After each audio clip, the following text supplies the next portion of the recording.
ಈ ಗೊಂಬೆಗಳಲ್ಲಿ ಹೊಸದಾಗಿ ಪ್ರತಿ ವರ್ಷ ಗೊಂಬೆಗಳನ್ನು ನೀವು ಸೇರಿಸ್ತಾ ಹೋಗ್ತೀರಾ, ಅದ್ರ ಬಗ್ಗೆ ಹೇಳೋದಾದ್ರೆ ಸರ್?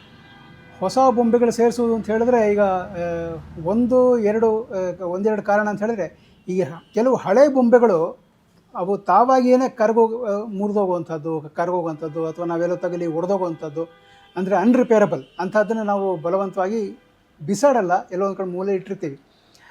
ಹೊಸ ಬೊಂಬೆಗಳೇನೆಂದರೆ, ಈಗ ಹೊಸ ಹೊಸ ಥೀಮ್ಗಳು ಬರ್ತಾಯಿದೆ, ಹೊಸ ಹೊಸ ವಿಚಾರಗಳು ಬರ್ತಾಯಿದೆ. ಆ ಬೊಂಬೆಗಳು ಮತ್ತು ನಮ್ಮ ಕಲ್ಪನೆ ಎಲ್ಲನೂ ಮೊದಲಿಂದ ನಾನು ಹೇಳಿದಾಗೆ, ಈ ಬೊಂಬೆಯಿಂದ ನಾನು ಏನು ದೃಷ್ಟಿಕೋನ ಕೊಡಬಹುದು ಅನ್ನೋದನ್ನು ಯೋಚನೆ ಮಾಡಿಯೇ ಬೊಂಬೆ ತೊಗೊಳ್ಳೋವಂಥದ್ದು. ಯಾವುದೇ ಬೊಂಬೆ ನಾನು ಸುಮ್ಮನೆ ಬೊಂಬೆ ನೋಡೋಕೆ ಚೆನ್ನಾಗಿದೆ ಅಂತ ತೊಗೊಳ್ತಾ ಇಲ್ಲ. ನಾವು ಯಾವುದೋ ಒಂದು ಡ್ಯಾನ್ಸ್ ಇತ್ತು, ಯಾವುದೋ ಒಂದು ತೋಟ ಇತ್ತು ಅಂತೇಳಿ.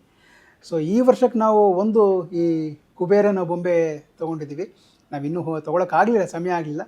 ಅಲ್ಲೊಂದು ಕಡೆ ಅರ್ಧನಾರೀಶ್ವರ ಇದೆ. ಅರ್ಧನಾರೀಶ್ವರ ಅಂದರೆ ಅದು ಅವನು ಇಡೀ ಪ್ರಪಂಚಕ್ಕೆ ಕೊಟ್ಟಂಥ ಒಂದು ಸಂದೇಶ.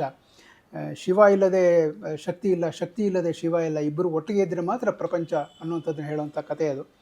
ಸೊ ಅವೆರಡನ್ನು ತೆಗೆದುಕೊಂಡಿದ್ದೀವಿ. ನೋಡುವ.